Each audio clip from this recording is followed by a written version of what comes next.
They say every villain has an origin story.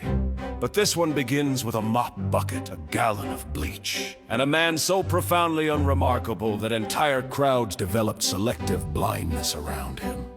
His name was Carl the janitor, a man who believed two things with religious certainty. Number one, bleach solves all problems. Number two, management ruins all things. Carl wasn't dangerous at first. He just came to work early, stayed late, and knew how to whistle in a way that sounded like a tiny bird screaming for help.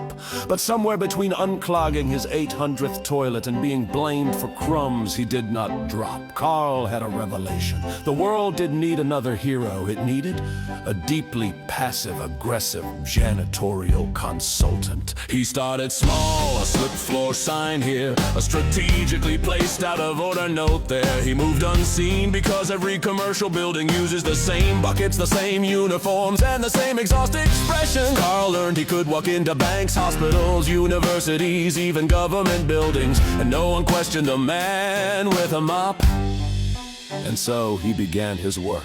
His targets weren't random. He tracked the worst managers, the tyrants, the ones who weaponized their clipboards and enforced morale-crushing rules like no eating muffins near the printed. Carl didn't kill, no. Carl was an artist. He arranged situations. A CEO locked in a bathroom for 3 hours with a Wi-Fi password changing every 10 minutes. A supervisor who mysteriously kept slipping on floors. And so began his masterpiece. There was a man in town, a terrible man, the kind of man whose shadow stained everything it fell on. Carl never confronted him. Oh no, Carl confronted everyone else. He infiltrated the man's world the way mold infiltrates bread, quietly, thoroughly, and with a strange sense of destiny. He found the man's favorite diner and cleaned its windows until they shined like promises. The man's parents noticed Carl such a sweetheart. They said he found the man's sister's grocery store and buffed the floors until strangers could see their own smiles in the wax. Carl's an angel. They said the man's friend saw him scrubbing sidewalks, disinfecting playground swings, polishing doorknobs with saint-like dedication, and every single one of them adored him. Carl made sure the only person who never heard his name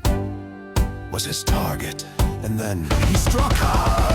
One morning, Carl accidentally nudged the man in front of a full office staff. Just a tiny stumble, nothing dramatic, just enough to make a scene. Oh, I'm so sorry, Carl gasped, hand over his heart. I wasn't looking where I was going. Every employee in the room defended Carl before the man could even speak. It was just an accident. They said Carl's the nicest guy alive. And then the whispers began. Maybe too aggressive. Why'd you snap at him like that? Carl didn't mean anything by it. Carl never said another word. He didn't have to. The man started seeing Carl everywhere, at his office, at the store, at his gym. Always cleaning, always smiling, always adored. Carl didn't stalk him. Carl stalked the man's world, and the world loved Carl for it. Eventually the man broke. The more Carl succeeded, the more the man fell apart. Promotion Carl never asked for were handed to him. Praise Carl never earned was showered on him. The man's own bosses started relying on Carl, confiding in Carl, trusting Carl more than they trusted their own employee. The man cracked, then shattered, then detonated. He lost his temper in the worst possible place at the worst possible time. The meltdown took down half the office. Everyone blamed him.